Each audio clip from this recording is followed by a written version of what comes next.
So good afternoon, Mr. President, Mr. Chair. It's great to be in Antigua. I've had the advantage of listening to the remarks of the distinguished Secretary General, Albert Ramdin, and the Honorable Prime Minister of Antigua, my good friend Gaston Brown, at last night's opening. And so I want to adopt those remarks as if they were delivered by the Bahamas. The points delivered last night summarized, in our view, exactly where we are today. I repeat what I've said many times within the past year on behalf of our country. In the face of attempts at the deconstruction of the pre-existing post-World War II order, that this is not in the best interest of world peace. As a small island developing state, we continue to believe in multilateralism, the old-time religion. We believe that the construct of countries respecting sovereign rights within defined territories and respect for the rule of law domestically and in international fora is the best way to maintain world peace and stability.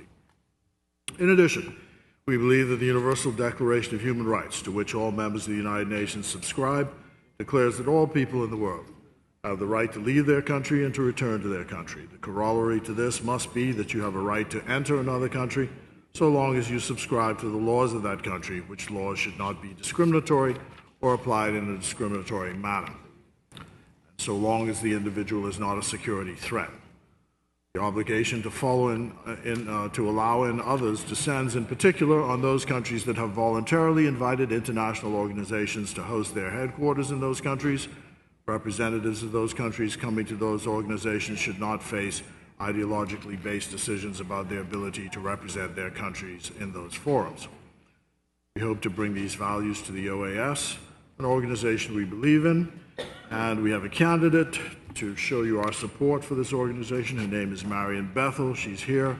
I hope we get the support of all member states for her election to the Commission on Human Rights. A good candidate, an excellent candidate, and we urge your support for her and her fight for human dignity for all.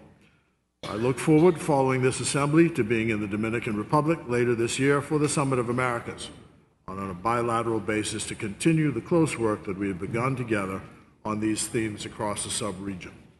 I want to add this, seeing that we were challenged this morning about a review which is taking place about continued participation in this body. It seems to me that all countries in any review who are part of this body ought to consider themselves a sine qua non to this organization. So withdrawal should not be part of the review. Instead, engagement. Because if there were no OAS today, we'd have to invent it. One only has to look at the collapse of the League of Nations in the early 20th century and having to invent the United Nations several decades later. So I leave that there. Along with other members of CARICOM, the Bahamas remains committed to help the people of Haiti. It has to be a Haitian-led solution, and I've said many times, do not think that we can solve the problems of Haiti. Haiti must solve its problems. We can support their fight for justice, equality, for good governance, but we cannot resolve the problem for them. While the Bahamas' contributions to the climate change crisis are negligible, we are doing our part to meet collective commitments around decarbonization, to seek to mitigate its worst impacts, and to contribute to regional and global solutions. Our Prime Minister has charged us in the Foreign Ministry of the Bahamas that climate change is the #1 foreign policy issue for our country. While the existing international finance architecture is overdue for reform, climate finance remains too inaccessible, particularly for countries that are the most vulnerable and are on the front line of the crisis. For example, half the current debt stock of the Bahamas is derived from borrowing to finance response and recovery to climate-fueled storms. In an effort to meet some of its own needs, the Bahamas has embarked on innovative debt-for-nature swap arrangements, is building a blue carbon credits regime, and has developed the Bahamas Sustainable Investment Program, all of which we believe can serve as models for others in the region.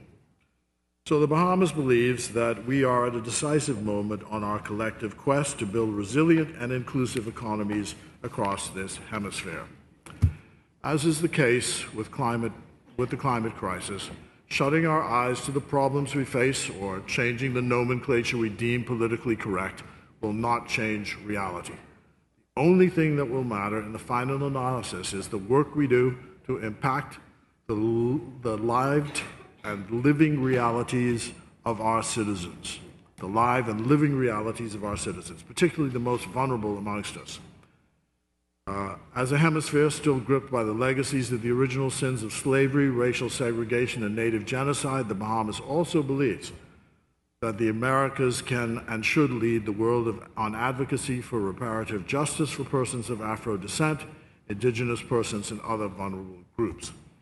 We stand ready to work with our Secretary General Ramdin and colleague member states as we partner to address the hemisphere's most pressing issues and build an OAS that is up to the challenge of our times. Now more than ever, we need the OAS. Thank you.